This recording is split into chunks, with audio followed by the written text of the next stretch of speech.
All right, everybody. Well, it is the top of the hour, so we are going to go ahead and get kicked off with our Webinar Wednesday offering.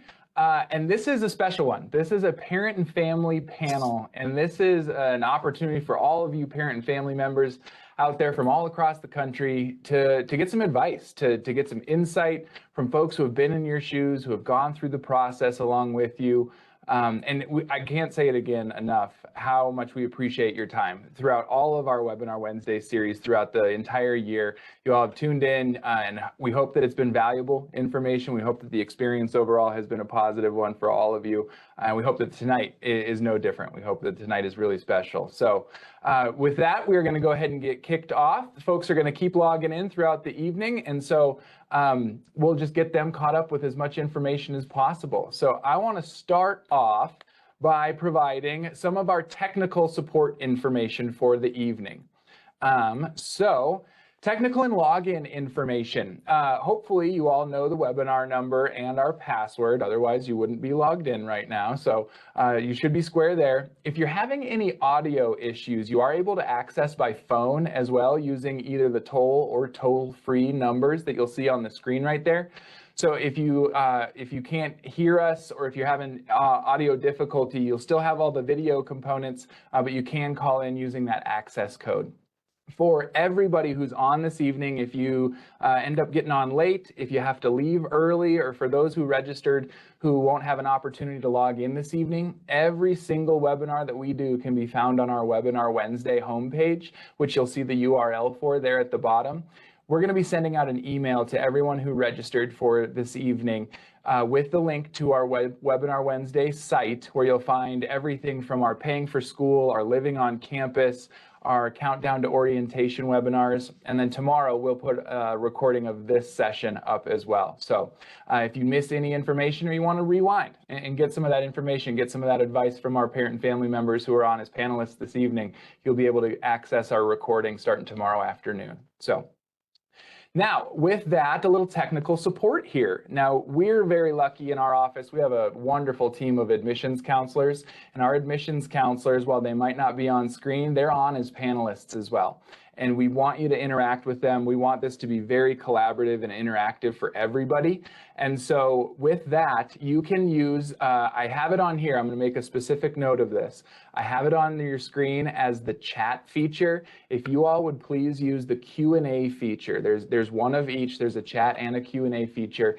With our staff, it's easier to follow up with questions that you all are asking using that Q&A feature. And so if you have questions that you want to pass along to our panelists, if you have questions just about services, resources, websites, anything that our admissions staff can pass along, use that Q&A feature and we'll be able to follow up with you in real time, providing any information. And then we're going to kind of monitor that Q&A throughout the evening, and anything thematic that's coming up kind of over and over again, we're going to take some time at the end of this evening's offering to just do some live Q&A with myself, with our panelists, with anybody who's on that might be able to lend a hand in answering those questions. So let's see, with that being said, now that we have all the technical stuff out of the way, let's talk about what's important. Me, your host. So my name is Anders Groseth, and I have the honor of working as the Associate Director for Recruitment at Montana State University within our Office of Admissions. And I'm going to be kind of your tour guide for this evening. You're going to hear from me somewhat, moderating and facilitating the conversation. But really, I do want to put the spotlight, the highlight, and shine that light on our panelists this evening. A little bit about me. I'm from Bozeman, born and raised. I grew up just a couple of blocks from campus. I graduated from Montana State University through our Liberal Studies program back in 2008. And I have been lucky enough to work in the Office of Admissions ever since I graduated. I've bopped around the office in various capacities, but I'm very lucky to still call Bozeman, Montana home. Very lucky to continue working for the university that's played such a pivotal role in my personal and professional development. So now for this evening, I want to give everybody a little bit of a rundown. Oh, wait, I forgot to point out one specific thing on mine. For our parent and family members who are on tonight, both panelists and attendees, the job of being a parent is truly one that never ends. And I want to point out that picture in the bottom right-hand corner on your screen right now. That is me and my dad. He still has to look out for me basically every single day of his life. But it's a relationship. So I'm not a parent of any MSU students, current, former, or future. But I am the son of two parents who had a student go through Montana State University, and so I can kind of speak to the perspective of what your students are anticipating and looking forward to right now. So now a little bit of an overview for tonight's offering, just so you know kind of what we're going to cover. You all were wonderful, everybody who registered, and for those of you who submitted questions ahead of time, we really appreciate that. We want this to be valuable for you, and so what we did is we compiled all those questions, and again, sort of thematically, we organized them into groups that we thought we could take some time on to make sure that we're touching on the topics that you all really wanted to know about. So first and foremost, we're going to go in and have you hear from our panelists and have them introduce themselves so you can get to know your future peers on that parent and family side of things. And then sort of with our themes right here, the parent perspective, the college search and decision process. We're going to take some time to hear from our panelists about what was that experience like for them? What was it about Montana State University that ended up sticking out both for them, wanting to get involved on the parent and family side of things, but more importantly for their students? What was it that made the impact that made them choose or helped them choose Montana State University? From there, we're going to talk a little bit more about the parent perspective of watching their students go through that transition from being a high school student to a college student, gaining that autonomy, gaining that independence, and what role they have played and how they've seen their parent interaction change or grow throughout that transition from high school to college. And then involvement from the parent and family side of things, supporting without overstepping. How can you be that pillar of support, that safety net for your students while still giving them the autonomy and that independence to take this first step as a university student? Then we want to identify some resources and support services that Montana State University has to offer for our students. We have a very, very supportive campus. We've always been so fortunate to have staff members in every corner of this university that are going to support your students. And for those of you students who are on, we're going to support you as well. And we want you to kind of help navigate some information about how we build that system of support at Montana State. And then last but not least, kind of some testimonials, life after the fall farewell. Things that you wish you'd known from our panelists' perspective about what's it like after a student goes to college. You know, for many of our parents that are on this evening, this might be the first student that you've ever sent to college. This might be the last student that you send to college. And we want to just provide some kind of testimonial perspective from our parent and family panelists who have gone through this before, to give you some things to think about what you can do to continue supporting, but also how you can find your own autonomy and independence now that your students have left the nest and are taking those first steps on their own. And then, as I mentioned, we're going to take some time at the very end to answer some of the questions that are coming in through the Q&A this evening as well. So now, before I have our panelists introduce themselves, I wanted to talk a little bit about why. Why are we doing this? You know, a lot of parents have the perspective of, you know, the university experience, the college search, the college decision process, and so forth. That's my student's gig, and you don't want to overstep, which we appreciate. But also at Montana State, we really take the relationships that we build with our parent and family members very seriously. The theme of family means a lot to us. Once your students get here on campus, they're a part of the Bobcat family, but that means that you're a part of the Bobcat family as well. And so just to put some perspective on things, I wanted to talk about scale and how we go from being a university to how we can support your students each individually. And so I wanted to just kind of give an overview about who we are. So at Montana State, we're just under 17,000 students. That makes us the largest university in the state of Montana, which is something that we're very proud of. Oops, sorry, skipped ahead. But at the same time, that's something that it doesn't make us a very big school compared to a lot of the other places that your students are looking at. And so when you look at where our students come from, this is one of the things that's truly unique about Montana State is our student makeup. You can see where our students come from on the screen there. You can see our top 10 feeder states as of this last fall. And then you can see the makeup of the university as a whole, with it being about 53% students coming from the state of Montana. But we have that whole bulk of that 47% that come in from all across the country. Now, once they find Montana State University, what they fall into is one of our 8 different academic colleges. And you can kind of see, based on what conversations that you may have had with your students about what they're interested in studying, what direction academically they want to go, you can kind of see where students fall into line in regards to the academic colleges at Montana State University. So primarily, the reason that I wanted to talk about this why is because we do want to continue to build that relationship, and we want to see that path forward, even from your perspective, about how MSU can go from being that state university, the largest in the state of Montana, to being a university that students can start to identify their pathways in terms of social circle, environment, and their sense of belonging, both atmospherically and academically. So now, with that, you kind of got a good feel for Montana State University as a whole. Now we get to introduce our panelists. And so I want to have each of our panelists just take a moment. If you wouldn't mind, tell us who you are, tell us where you're from, where your student is in their college journey, whether they're a first-time student that just started this fall, if they're getting ready to graduate. If you wouldn't mind what they're studying, mentioning what they're studying, that would be awesome as well. And then a little bit of that insight. What was it about Montana State University that helped them decide that this was the place for them? So with that, Doug, would you mind going first and introducing yourself quick? I don't mind. Doug Gordon, Golden, Colorado. I'm originally from Chicago, but went to school in Boulder, Colorado myself, and that's why we're here. My oldest son just graduated MSU last spring, and he graduated chemical engineering. My youngest just started, so he's ending his freshman year, also studying engineering. I think you said add a little bit of how we chose Bozeman. Is that right? How we Sure. chose MSU? Yeah, I would love to hear I that. think we visited a lot of campuses, and I got, to summarize it, it felt like home. You said it's the largest university in Montana. It doesn't feel like an overwhelmingly large university. It's not. It has a nice homey feel to it. That's the goal. I'm glad to hear you say that. Your check's in the mail. Rhonda, how about you? Hi, everybody.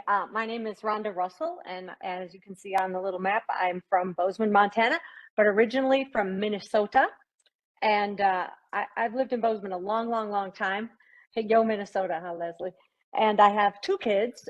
One of them graduated from Montana State in 2018 in cell bio, neuroscience, and math. And now she's in a PhD program at the University of Washington.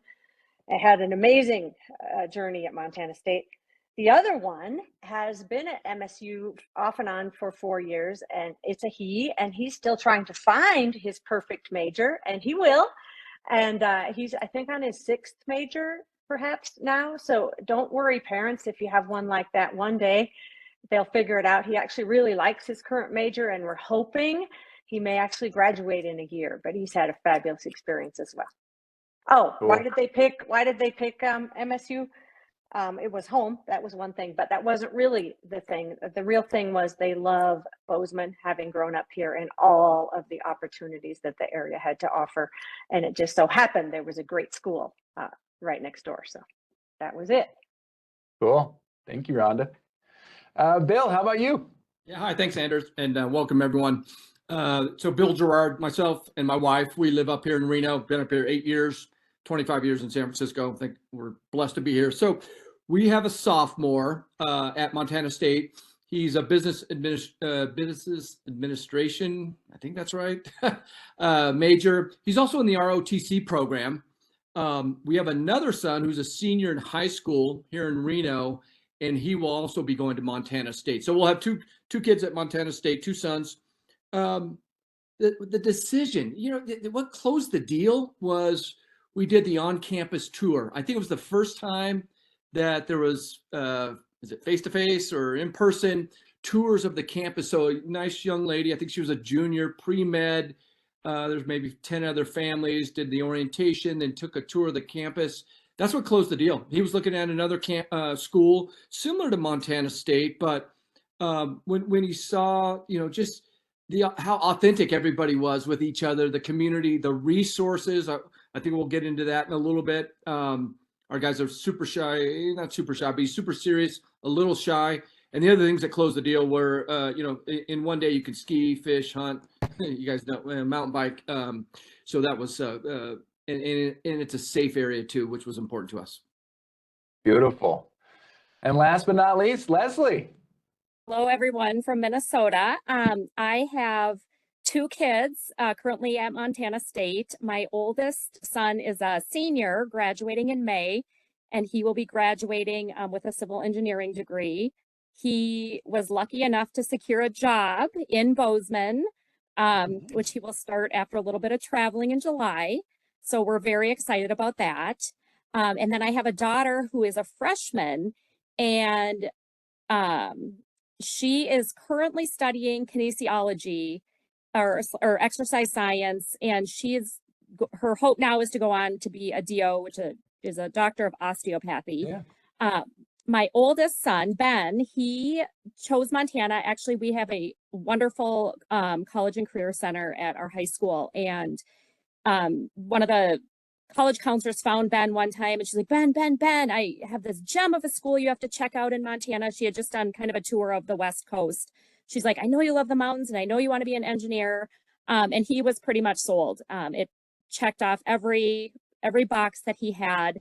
And then by default, I would traveled out every year with my daughter to visit him, and it was actually the only school she applied to. So it was a no-brainer for her. All right. So for those of you parent family members who are on as attendees, that relationship with a college and career counselor, a high school counselor, sometimes can make all the difference. So really rely on those resources when you have them available. That's great. So, well, all right. Well, with that, we are going to get into sort of our first theme based on the questions that you all submitted.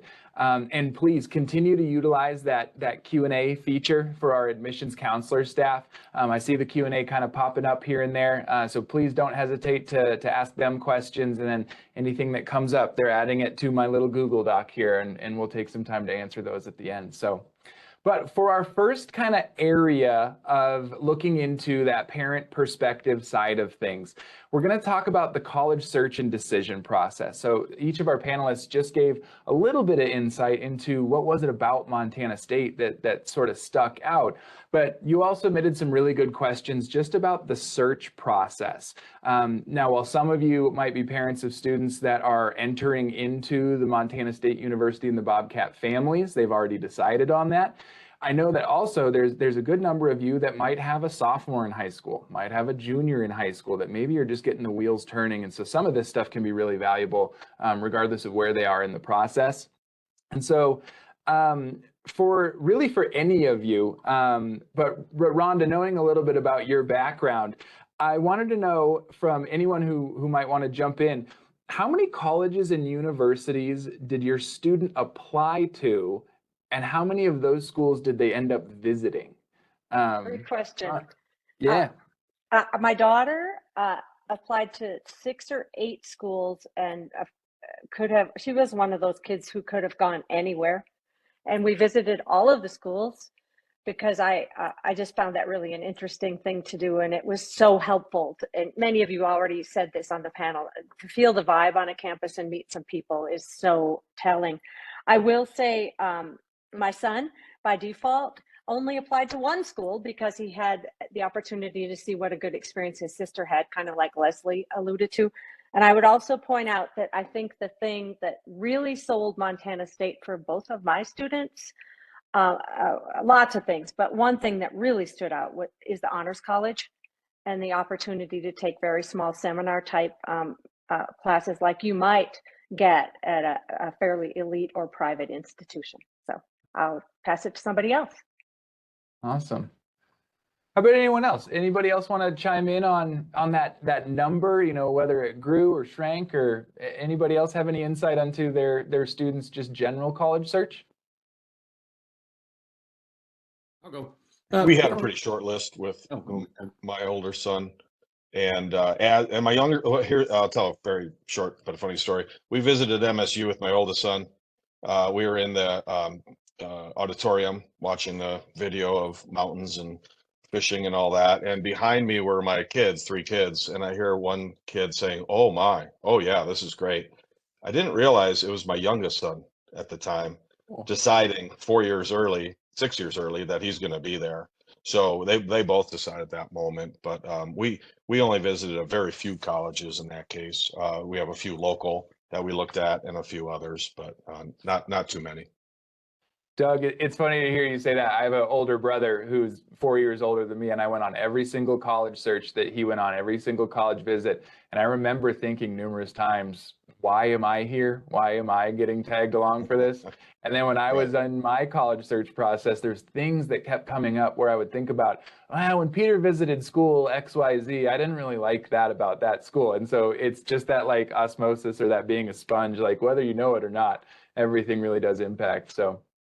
Bill, did you have anything to add on that front? No, pretty much the same. Yeah, we looked at 6 schools and applied to 2. I will share that our senior in high school, though, he first day of school, his senior year, he applied to Montana State and he got in within a week. So that was done. I was like, okay, I don't know how you guys slipped that in, but thank you for that. Yeah, that's part of the secret sauce, man. Leslie, this next one, you sort of spoke to it a little bit, but I wonder if you could expand on it. When I passed along the questions, you immediately put your name on this one. So, as a parent, what was it about MSU that made that impression? I know you kind of mentioned that initially, but for your student and for you as a parent family member who wanted to continue to get involved in the community that we have on campus, what has your experience been with the university, and just in terms of the things that you saw and how those things have been confirmed, hopefully, now that your students are current and graduating? Absolutely. So this probably plays more to my son who's graduating. And one thing that really played into it was the strong engineering program. Another thing was the focus of undergraduate research. Right away as a freshman, he joined a research project with a grad student and a professor. And that was a huge impact, because that was something that was talked about to us, and then it actually happened. And then also early on, he had the opportunity to be a TA, which was great, another resume builder. And I think just some opportunities that maybe bigger schools or other types of schools you don't get. Another thing, our kids had gone to smaller schools in the Minneapolis area. And so this kind of checked all the boxes for, we loved the focus on the outdoors when they're not in class. There's so much to do, and they've learned so much about being outdoors. I mean, I could honestly go on and on about all the boxes that it checked. The campus is wonderful. The layout of the campus we loved. Just how it's bigger than it seems, yet it's kind of compact and homey. Yeah. And then kind of going off of what Rhonda said, both of my kids are part of the Honors College, and that really sold us too. The housing we loved, and then again the classes and the seminars and all of that. So I could go on, but I'll stop there. I love it. No, this is great. I really appreciate it. So building off what Leslie just said, for anyone who's joining us this evening that hasn't had an opportunity to come and visit our campus, there's going to be a couple of shots that you'll see throughout the rest of the presentation and the slideshow that'll show it off a little bit in various capacities. We're in the middle of a residential area. Our downtown area is maybe a mile away from campus, but we are a little bit disconnected from the downtown area, kind of surrounded by neighborhoods. And if you kind of bird's eye our physical campus, that compact nature that Leslie was mentioning, we're about 6 by 8 blocks. So it's a really navigable campus for students, whether they're walking, biking. A student can live in North Hedges, where I lived my freshman year. The engineering buildings are technically as far away from your residence hall as they can get. That's maybe a 7 to 10 minute walk. So it does keep it pretty accessible for students, regardless of where they live or what they're interested in studying. So. Also, Leslie, this is kind of building upon what you said with, when they're not in class, what is there to do? I loved this question. I laughed at this question the minute I read it. This question came in. My student loves Bozeman. I'm a little concerned that they love Bozeman more than they do MSU. Did any of your students struggle to focus on school with so much to do in the area? And Doug, you would put your name down, but I'm interested to hear from any of you, and Rhonda specifically as well, with your students already being familiar with the area. But tell me about that kind of balance between the school and what Bozeman has to offer, and how your students have navigated that. Doug, we'll go with you first. You want me to go first? Yeah, sure. I think it's a real concern. It's probably a concern for many schools, right? There's a lot of distractions potentially out there.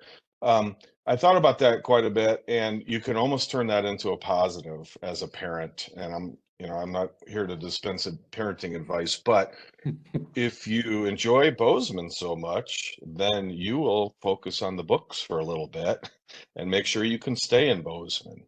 I think that's the positive side of it. If you really love Bozeman, then MSU is your connection, and that's how you're going to be in Bozeman. We didn't have we didn't have any problem with that, quite frankly. A little bit lucky. I think our kids were serious enough about school.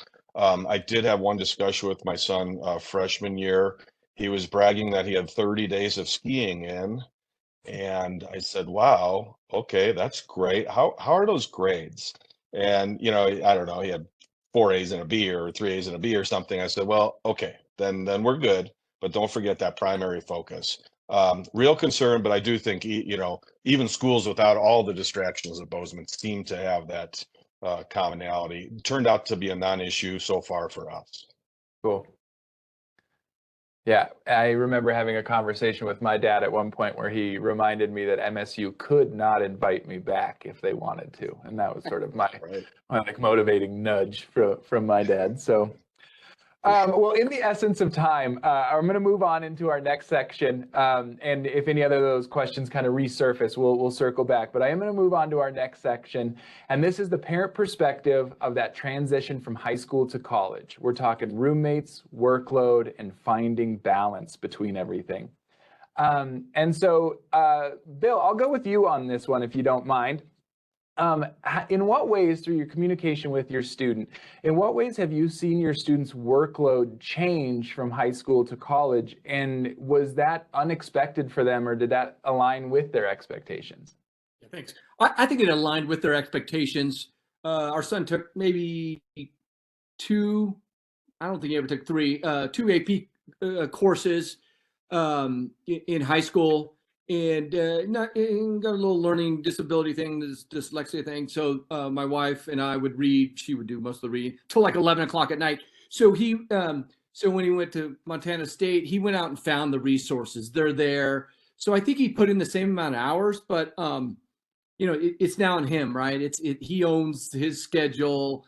He can't call mom or dad for help. So I think the workload was probably the same. I will say the writing. Now he didn't have us looking at his papers and helping him think better and read. Somebody else had to do that, him, or go to the resources. So I'd say it's probably, it was about the same. Okay, cool.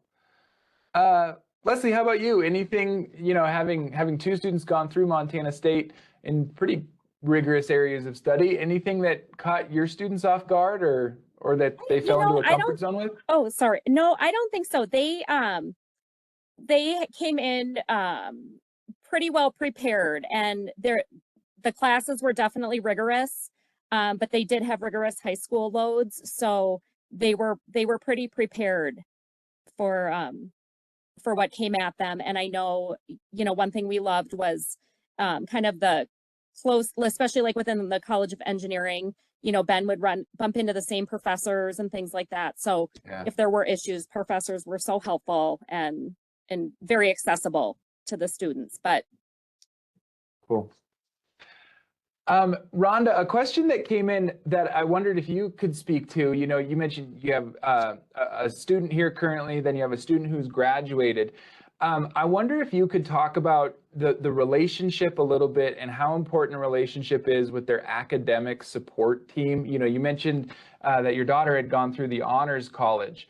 And academic advising and academic support is something that we talk about a lot, but I just wonder, with two different students who, one who you said could have gone anywhere and one default just applied to one, what was their support system like once they got to Montana State?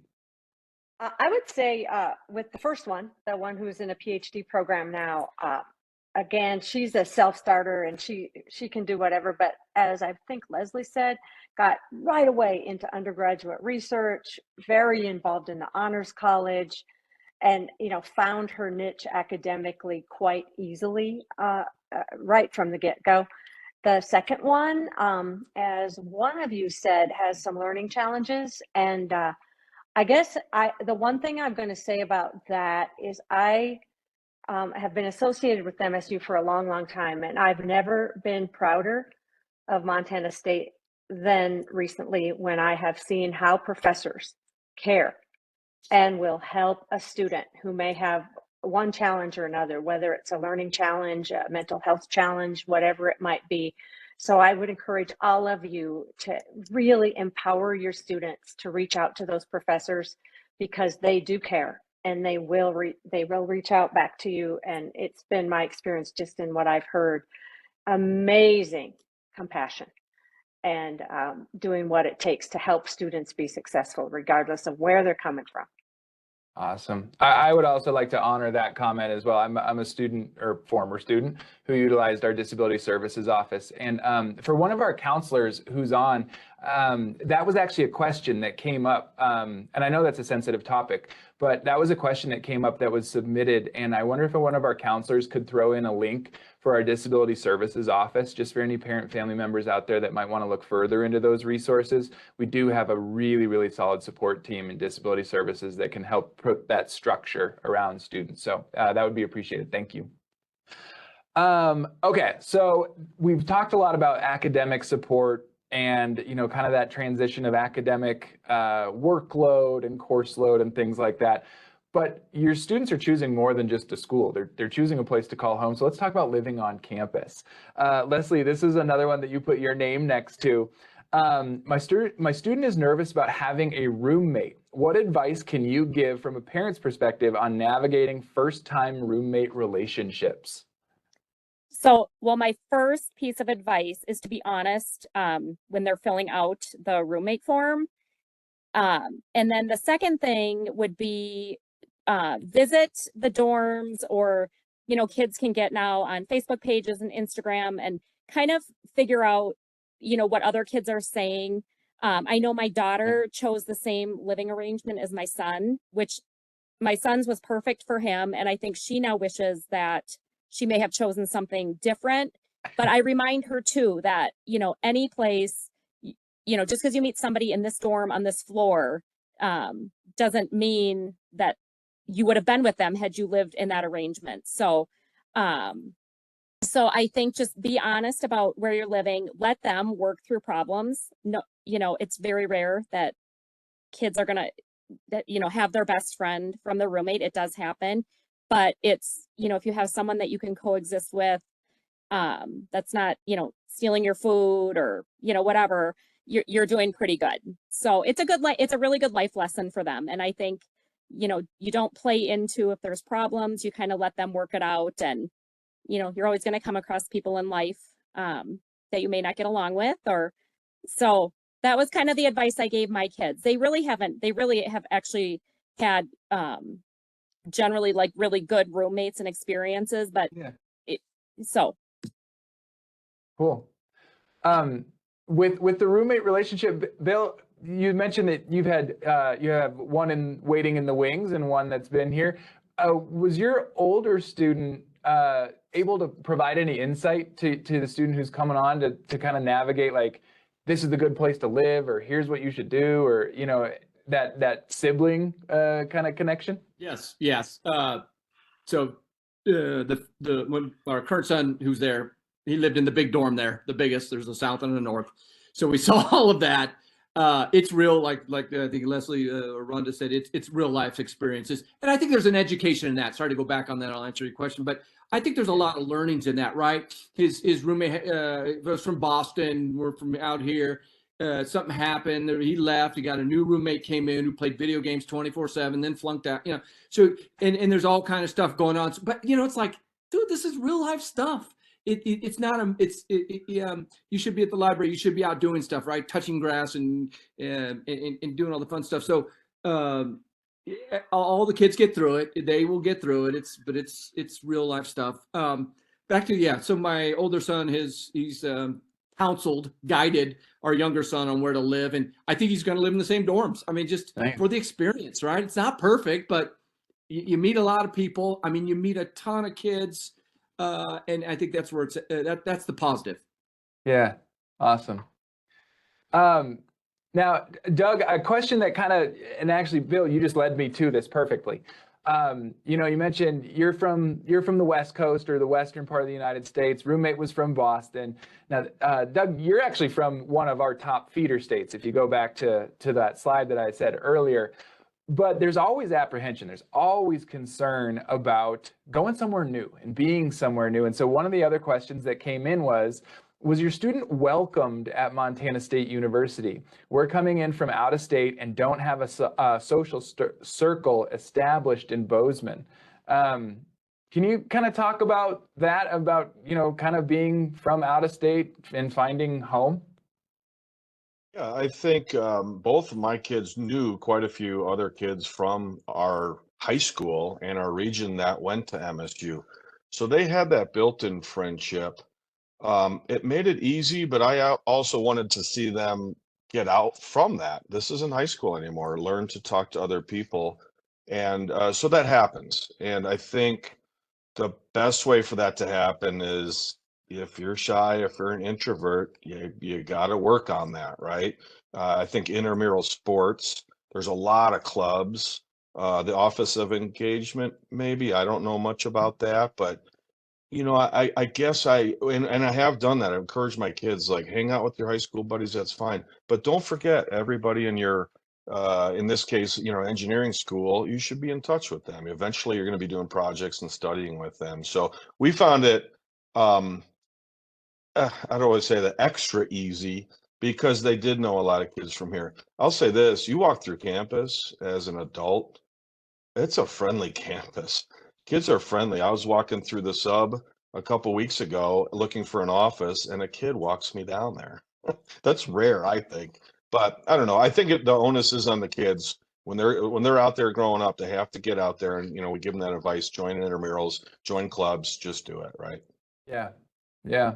And Leslie, you would actually put your name next to that question, and you're coming from the furthest away of any of our panelists. Your students are. So, what can you say about the welcoming nature of our place? I heard Minnesota nice is a real thing. Well, so is So Montana you set a nice. high standard. Yeah, no, so is Montana nice. You know, we did several events that were offered in Minnesota. You know, when like Mac Hyris, the Dean of Students would come, or there'd be an alumni event. So we took the time to go to those events. And then when we were on campus, parents of roommates that lived in the area, you know, just kind of getting out and like visiting and seeing the town. And, you know, we tended to connect a lot. We also, Minnesota has a high student population there. So we kind of knew some by default, but yeah, no, I mean, I feel like I know people like roommates, parents, and like I said, from the events back in Minneapolis. So, and the kids have done great. I mean, we encourage them, like, you can't live with someone you know, and they've met friends from all over, and it's great. And Montana's incredibly welcoming. I mean, I guess a lot of times when we're there, we don't know who's Minnesota and who's not, or who's Montana and who's not. So it's just a very welcoming place in general. Yeah. Yeah, now Rhonda, you would be from a different perspective of this, but being from Bozeman, I've always said one of the nice things for students that do come from other parts of the country is that, sort of no one's from Bozeman. There's 17,000 college students from all over the country that are here. So what was your students' experience with, being the inside track to Bozeman stuff? Well, I'm glad you asked. I don't know if I have any friends from Montana on this webinar, but one little piece of advice is don't let them come home all the time, even if it's, a mile away, because the cool thing about Montana State for a Montana or a local kind of kid is that so many of our friends on campus are from all over the United States, and they don't go home. And so there's so much to do and so many people to meet and things to get engaged in on the weekends. And neither of my kids came home very much. My daughter wanted to because she was shy. My son was the last guy to move out of the dorms when COVID hit. He didn't want to leave. And so I encourage your students, no matter where you're from, to really stay on the weekends, get engaged. I mean, not that they can never go home, but I think it's just a perfect example of a school where a lot of kids are from all over the place. And consequently, it's not a commuter school at all, which makes a really nice community. Cool. Awesome.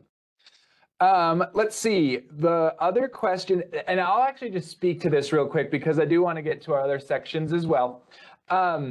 But one of the other questions that came in that I think is sometimes sort of a curveball for some families is the difference of procedure and process at the college or university versus the relationship that you have with the school in high school. And the question in general was, am I able to see my students' grades? And from a parent, just as somebody who works in admissions, I think one of the biggest favors that you and your students can do for yourselves is before you start the college process, really look into what the rules and regulations are. Because the answer is no. Unless your student shows you their grades, you don't have access to that stuff like you do with the PowerSchool platform, like a lot of schools use across the country. There's something called the FERPA process. It's the Federal Education Rights to Privacy Act. And that is an act that indicates that when your student becomes a college student, they're an adult. And unless they give access to things such as a student bill or grades or anything, they're protected by the FERPA Act that will kind of protect their information. And so have that conversation with your student about what are expectations, what are your expectations of success academically, and what's that two-way street going to look like in terms of sharing information to ensure that expectations are met, essentially. So do that for yourselves, have those conversations. Okay, the other thing that I wanted to get into was, boom. Parent-family involvement, the fine line of am I being supportive or am I being overbearing? A question that kind of fell into a couple of different categories, actually, but I would be interested to hear. The question that came in was, how involved am I supposed to be in my students' college search? From an admissions perspective, we know that parent and family members are a hugely valuable resource and influential factor in a student finding their college search. But sometimes you don't want to be too influential. That kind of sours the experience. So, Bill, do you have any insight into, you know, having those conversations about what's the right fit and not pushing too hard, but also being involved? Yeah, good. I wrote down on this question, a partner, right? My wife and I were a partner with our son and a guide, right? But we're not giving him the answers, but you can kind of guide him. And so I mean, it sounds kind of simple, and there's a lot more to it. Everyone has a different approach and philosophy, and every student's different. But I like the supportive part, right? Really supportive. It's their decision at the end of the day. They're the ones who will be living there. But as adults here, and parents, we have some experience, right? On what we've made the mistakes, and still going to make mistakes. But that's the approach. Yeah. We went out to Montana State twice to visit Bozeman once, and once I took my son, and I mean, I was like, the other school is okay, but this place is fantastic. So, but I didn't tell him that, right? I didn't tell him I didn't show him my hand. I just, we did the tour and a lot of listening. Just listen to them, because a lot of times what they'll tell you, they're not telling you everything. Oh, tell me a little bit more. What's that mean? Why is that important to you? And then their brains are thinking, and they came up with the answer. So hopefully that's helpful. Oh man, helpful in terms of advice, but also you perfectly led into a question that I wanted to ask Leslie. And I think that like having the students do the thinking and the ideating on their own, that's huge. But sometimes they need to be led to do so. And so Leslie, one of the questions that you would put your name next to, what questions should I be asking my student once the school year starts? Well, that's a great question. Yeah, I would check in with them occasionally on grades, but a lot of it was I let them take the lead a little bit. I didn't over communicate. But when I would get the chance, have you joined a club? Have you met somebody new? How's class? I have a boy. My oldest is a is a boy, and then my daughter is the freshman, and you're obviously going to get a lot more out of girls. No. Yeah, so that was really nice. And then I had kind of the luxury of having one of my son's roommates parents was I got to know, and so I kind of had a little segue that way. So I kind of knew what to ask, and I could kind of get some information that way. But I think the biggest thing is to not overparent them. This is their time to go out and learn life skills and to learn how to be an adult. If you ask how things are going, they might be like, well, I have a problem. It's like, well, okay, what have you done to try and solve it? So it's just kind of ask the general type questions, but let them figure it out. Let them sometimes take the lead. And like I said, if needed, you can kind of push them along, like, hey, have you joined a club yet? Or how is that class? But sometimes over communicating is not good because they are really finding a sense of independence and don't want to be talked to all the time.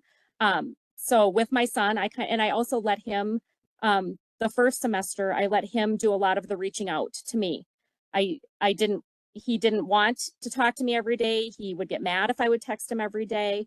So that was one thing. My daughter will call me 20 times a day just to say hi. So it really depends on the kid. But like I said, my biggest advice is to ask subtle questions, give, subtle answers and advice, but also really, really let them go out and learn their life skills and learn to be adults. Yeah, awesome. When you were talking about, and you all are really good at this, even though many of you just met each other. You're helping me a lot. When you were just talking about having those conversations, asking questions, have you joined a club? Have you met somebody new? Doug, one of the questions that you put your name next to is, my student is an introvert. How do I help suggest things for them to get involved with at MSU, pardon me, without being overbearing? Yeah, I think I relate to that question because that's probably me. I was extremely shy when I was a freshman in college, short time ago, 30 some years. But I think that's part of growing up, right? And it's difficult being an introvert. There is benefit to reaching out and having relationships, of course. And I think that's part of school. You're away from the comfort of your family. My advice, I guess, I think is you do have to join those clubs. It's as an introvert, it's kind of hard to walk into some office and say, I want to sign up for this club or intramurals. And but you have to do that. I also think that freshman year is a key year. That's when you don't maybe have those skills of reaching out and meeting new people. But sometimes you establish the greatest friendships freshman year of college. So, maybe you can help your kids when you're moving into dorms. And I did this to my daughter. It's a little weird story, but her neighbor kid had a Chicago Cubs shirt on. I said, "Oh, Cubs fan." And my daughter and her talked and became friends. So maybe you can help your kids when you do move into a dorm. I'm an introvert, but I'll go say hi to that kid next door. Hey, what are you guys doing? What's your names?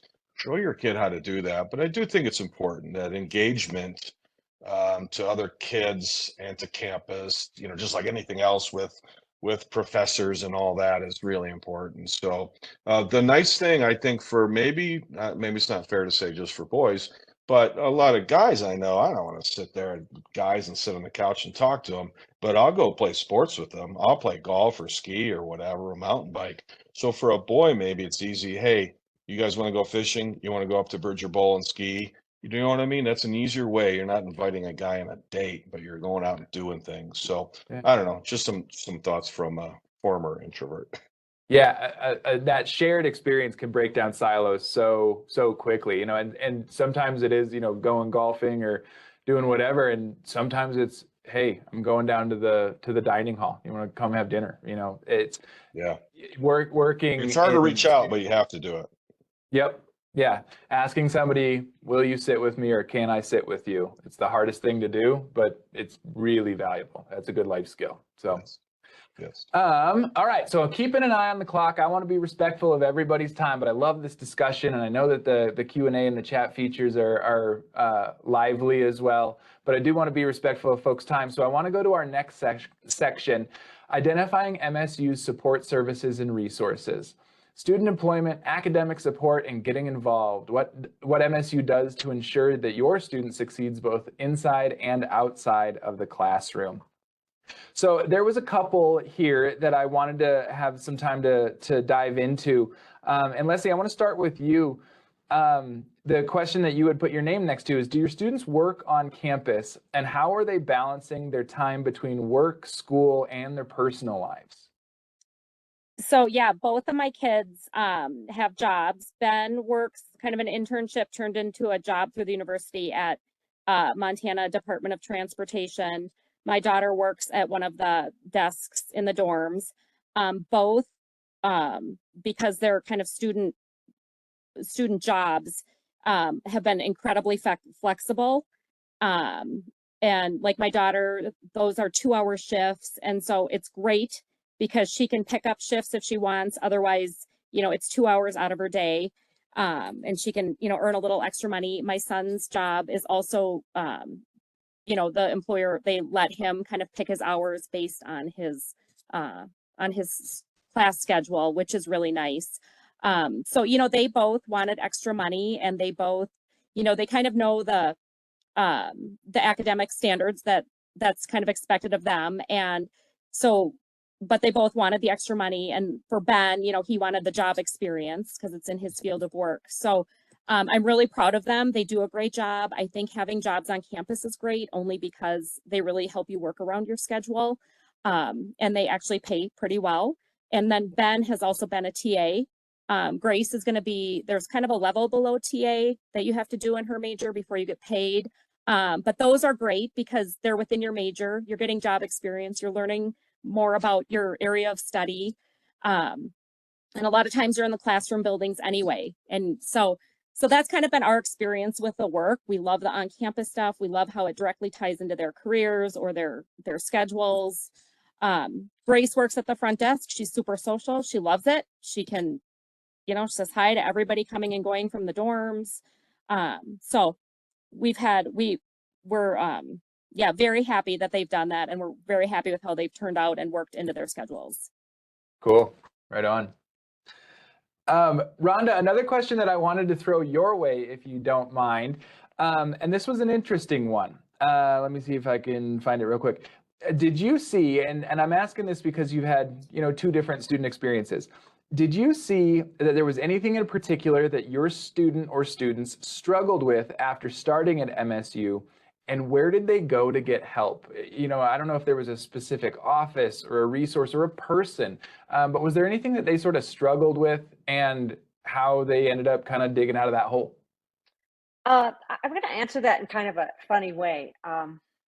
I think any student is going to have challenges, of one sort or another. And I think that especially a freshman would typically ask their mom or their dad or tell them, especially if it's a girl, as Leslie said. But one thing that I think if you're looking at MSU for your student that you could do that would really help you be prepared to help them when that call comes in that, I'm struggling with A, B, or C, what do I do, mom or dad?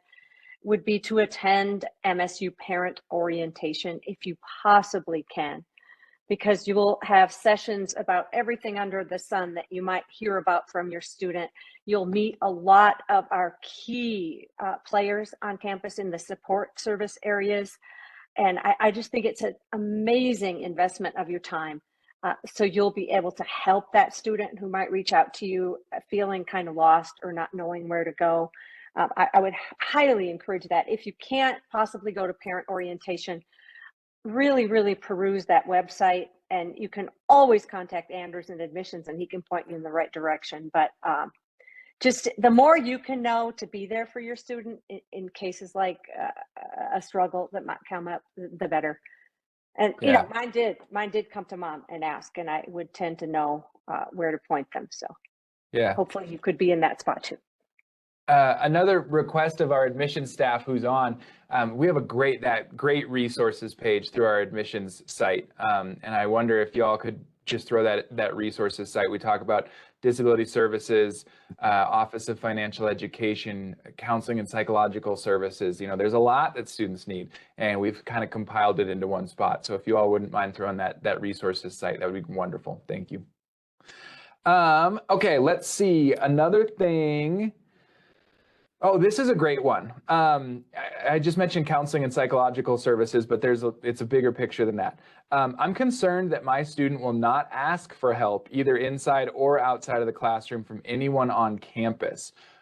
Should I reach out for help from somebody from the university? And I actually am going to divert this question to our newest panelist who's joined us. We have our Dean of Students on campus, Dr. Matt Kairos, has joined us. And Matt, when that question came in, I made a little note to myself about the MSU CARE program. I wonder if you could kind of speak to the CARE program and what service it provides our students. Yeah, Anders, thanks for pulling this together. It's really good to see Leslie and Doug and Bill and Rhonda. Thanks for your time. It's been a blast just eavesdropping. You guys are pros. I don't know how much more I have to offer. So thanks for your time and energy tonight. But Anders, you're right. One of the things that I've seen at 12 years at MSU, I get lots of parents that call me and say, look, I'm really worried about my kid. It seems like they're sluggish. They're not getting up in time for class, especially a lot of young men who kind of refuse to go to the counseling center, refuse to get help, or don't want to use the math learning center or the writing center. And so we created the CARES program, and you can find it on the Dean of Students website. And we take referrals from anyone, faculty, staff, students, parents, grandparents, members of the public. We sometimes get referrals from landlords that are worried about their kids. If you tell us about a student you're worried about, we have really two teams of professionals that review those referrals, and based upon the severity, the actual concern, we have individuals who will be reaching out and making contact with the students, and then really asking them, how can we help? But then more importantly, saying, well, we're going to tell you how to help. If we need to walk you to the counseling center or to the math learning center, we're going to do that. And so we're not heavy-handed with it, but at times we try to be as, we're not asking, we're telling. The time has come to get out of bed and get some help with what's going on here. So the CARE program is the way to do that. It's about 20 of us on campus that are responsible for that. I just happen to be in the seat where the funding comes to support it. So it's a really neat endeavor. Cool. Awesome. And for those of you, again, who aren't a part of this Bozeman community, aren't a part of this MSU and Bozeman kind of collaborative community and haven't been here yet, I want to just circle back and point out one thing that Matt said that I think really speaks to the strength of the community being a welcoming place and kind of being a place where people will look out for you. He receives word from landlords that the students aren't being active, and that I think speaks for itself. That it goes a long way in sort of identifying like who all is looking out for your students once they get here in Bozeman and on campus. So, okay, so I know I'm running short on time. I've not wanted to cut off too short on anything, but I do want to go to our last section, and this is kind of be me getting out of the way. But this is going to be life after the fall farewell, things that you wish you had known. And Matt, you will notice that I directly stole the presentation title from your orientation session. But so this is something that I have no insight into. I cannot speak to this. Leslie, I did laugh that you put your name next to every question. That was you can go to other people. Absolutely loved it. But this is a good one. This is a really good one. What advice can you give to a parent who isn't sure what to do with themselves once they become an empty nester? For anybody, honestly, for anybody, what do you have to say about, a parent in an interesting way, finding that they have that independence and that autonomy that, they're not constantly doing stuff for their students anymore? What do y'all do? Leslie, you put your name by, so you okay. So yeah, so I have one left at home, and he's a sophomore in high school, but he has his driver's license. So I'm basically an empty nester. It's hard. I mean, I will tell people it is hard, and I was incredibly close to all my kids. And so I was really sad. And so I started and like I was saying before, you don't want to be contacting them all the time. You have to let them fly. So I would reach out to friends. I would go, I mean, I would have like 5 coffee dates a week. I do a lot of volunteering at their high school. So I kind of step that up a little bit. I really, what's the word? Filled my time with purpose. I made sure I had something on the calendar every day. And I might be a little weird. I don't know. Some people are excited and can't wait for them to leave, but I was really sad. So for me, that was it. It was just keeping something on the calendar. It was connecting with people I maybe hadn't been in touch with for a while, volunteering, working out, all that kind of good stuff. Cool. Bill, do you have anything to add on to that? Having gone through it once and then getting ready to again? Well, we're not empty nesters yet, but I will work more and make more money so I can pay for my kids to go to school. But a couple things. One thing, right as the empty nester starts, or you're dropping your kid, your son or daughter off, your student, we kind of glossed over it, Anders. What do I need to know about the move-in process? Okay. First, you get a packet and you get another packet. It's well done. There's process, procedures, maps, time you're going to be there, everything. I mean, it's beautiful. You can't study that enough, right? Before you get to Bozeman, and plan accordingly. Like the weekend we dropped off. We went fishing one day and we went horseback riding. No, just slow down. Just be ready for that drop off, because you're going to move. You're going to have your window. You take your student up there. And it's a little stressful, just to say the least. I was underprepared, and I think I'm pretty sharp about this stuff. And then you're trying to set up the printer that everyone else bought at Costco, right? So now it's, okay, wires all crossed, people are stressing out. Then you leave, and this is where it really gets real if it's your first student. We got in that elevator, we're crying, we got in the car, we just started driving. Give your spouse or yourself a hug, you're successful. So don't underestimate the move-in process. It is unbelievably stressful. And then the other part, hey, come out to Parents Weekend. Well, this isn't like some PTA meeting at the elementary school or back to school night. Plan accordingly. Do an extra day.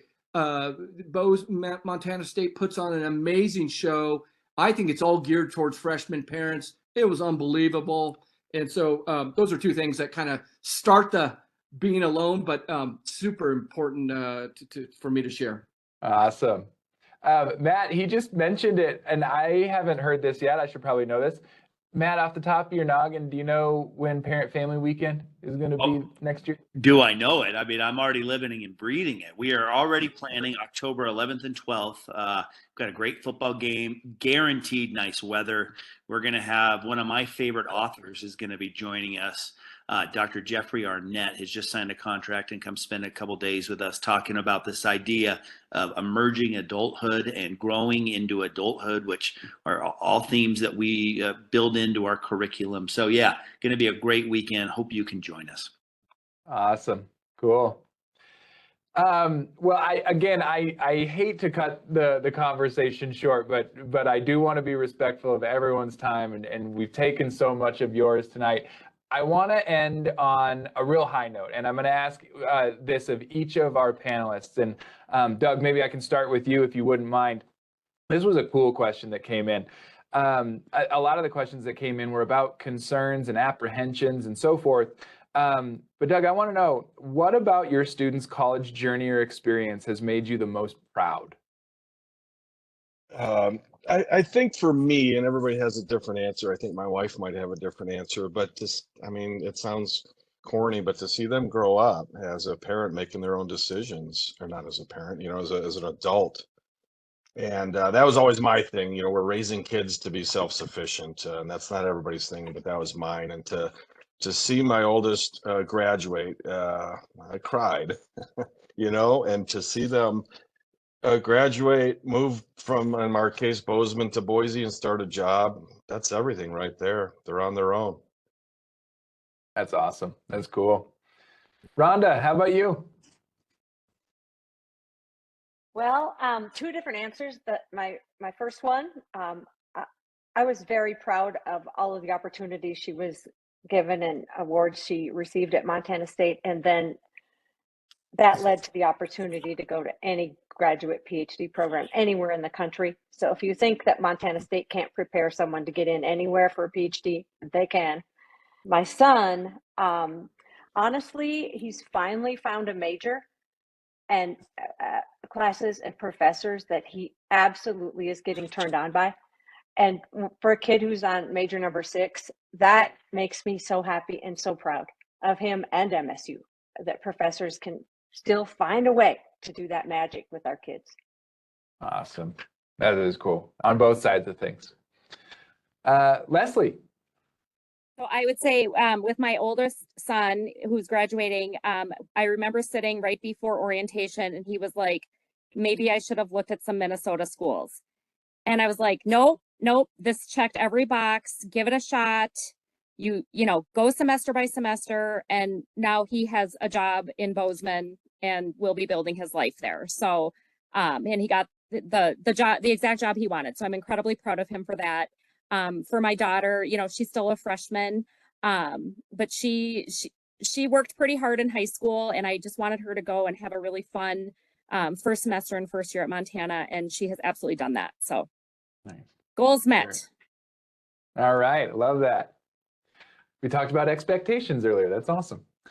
Last but not least, Bill. Yeah, thanks. Proud moment. Yeah, proud. Home for Thanksgiving, first, freshman year. Sitting at the dinner table, and our son's sharing what he's learned in class. He's thinking differently, right, like an adult, and really loves the classes he's taking. He has a group of friends. He's shy. He's more of an introvert. He's talking about all of his friends, and just the energy level is different.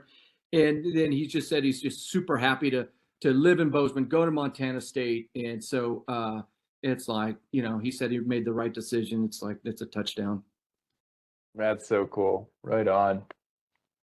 Well, okay. So we had a whopping 2 thematic questions come in. So I know I'm going over the hour for all of our attendees. I really apologize. And for our panelists, I took more of your time than I promised you. But for our Q&A, this is such a wide-ranging one. Doug, I'm going to throw it at you first, if you don't mind. What should my student bring to the residence halls? Skis, fly rod, sorels, gloves. No. That's a great question. Bring to the residence hall. We kind of moved in minimalist. A few, clothes for boys. They don't need much. My kids were not really into playing video games, so we didn't have any of that stuff. A fan, if you're in a dorm that doesn't have AC, I think you need a fan for only a couple of weeks before it starts getting cold. Phone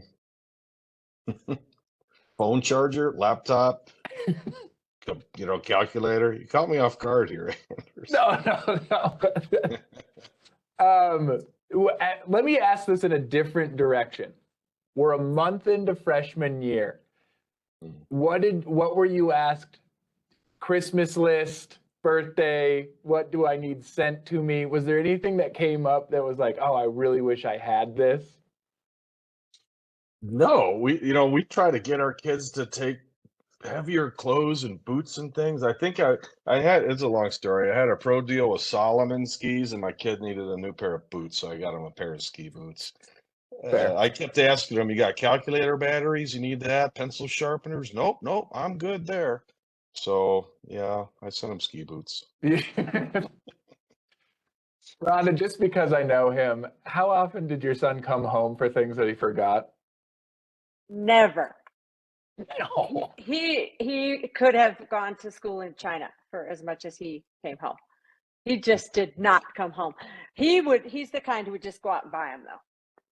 Just buy them rather than drive home and get them. But he just didn't need much. He had a great freshman experience in the residence hall. Cool. Leslie or Bill, anything that either of your students needed that kind of caught you off guard? Snacks are important. And Snacks. for boys, extra boxers and socks, because they're probably not. He wasn't doing the wash like on a regular basis. I'd say less is more, though. We went back for Parents Weekend.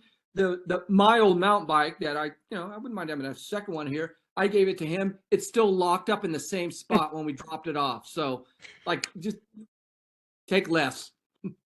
Fair. It's funny because I was asked a bicycle. I forgot about that. Bicycle's pretty handy for getting around campus. But Yeah. maybe if it's still locked up, maybe you don't need a bicycle. Leslie, anything for you? I would just say, kind of like everyone else, don't overpack. 2 sets of sheets, 2 towels. They will not use more than that. They probably won't even use the spare set. I packed for a boy and a girl, so that's a little bit different. But I'd say start out with the things they need: computer, medications, bedding, towels, and then, give them an allowance and let them fill in the rest. They'll figure out what they need and they will figure out how to get it. Cool. Well, all right. Well, in closing, I want to provide my contact information. I cannot thank all of you. I've been watching the numbers. I said we usually get around that 40%. We were up around 50, but we had about 100 folks on this evening. So I can't thank you all enough for your time. I want to sincerely thank our panelists, our wonderful panelists. This has been really cool. I've really enjoyed getting to meet you, and I hope that you parent and family members who tuned in this evening from all across the country, I hope that you see the value in what Montana State University has to offer in this community that we build. And I'll go back to what I said earlier. We take the theory of family really seriously. And if your student chooses to join the Bobcat family, that means you're in the Bobcat family as well. And I think that these 4 are wonderful testaments to those relationships and that sense of community that we have here. So with my contact information, please yell at me. Give me a shout. Let me know how I can help. If I don't know the answer, I know someone on campus who will. And so please don't ever hesitate to reach out to our office. So this is my specific contact information. Also, we have our office's contact information. We have an amazing admission staff, all the way from top to bottom. We have an incredible staff that works in our office, and we work hard to make sure that we're meeting your expectations and that we're doing everything that we can for you. So send us an email, give us a phone call, shoot us a text. We are here to help out with any specific thing that we can.